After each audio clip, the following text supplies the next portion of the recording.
Veteran stars అంతా 100 కోట్ల సక్సెస్లతో మంచి జోష్లో ఉంటే మన టాలీవుడ్ కింగ్ మాత్రం ఎందుకనో వెనుకబడ్డట్టుగా కనిపిస్తుంది.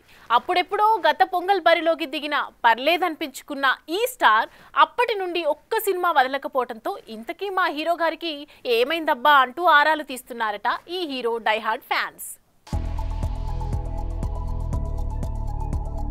ఇండస్ట్రీకి 4 పిల్లర్స్ అని చెప్పుకోగానే చిరంజీవి, బాలకృష్ణ, నాగార్జున, వెంకటేష్లలో ఖైదీ నెంబర్ 150, వాల్తేరు వీరయ్యతో చిరంజీవి, వీరసింహారెడ్డి, భగవంత్ కేసరి, డాకు మహారాజ్తో బాలకృష్ణ, F2, F3 సంక్రాంతికి వస్తున్న సినిమాతో వెంకీ 100 కోట్ల క్లబ్లోకి చేరిన సంగతి తెలుస్తుంది. అయితే వీరిలో ఒకరైన నాగ్ని మాత్రం ఇంకా 100 కోట్ల క్లబ్ ఊరిస్తూనే ఉంది.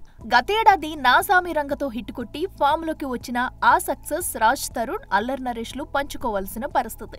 అయితే ఇప్పుడున్న పరిస్థితుల్లో సరైన సినిమా పడితే నాగార్జున కూడా 100 కోట్ల కొట్టడం పెద్ద కష్టమేమీ కాదు.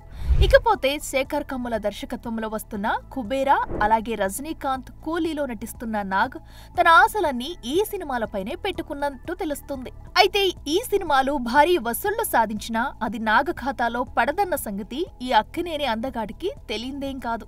చూడాలి మరి ఆ తర్వాతి సినిమాలతో అయినా 100 కోట్ల క్లబ్లోకి ఎంటర్ అవుతాడో లేదో. For more videos like this, subscribe Big TV channel.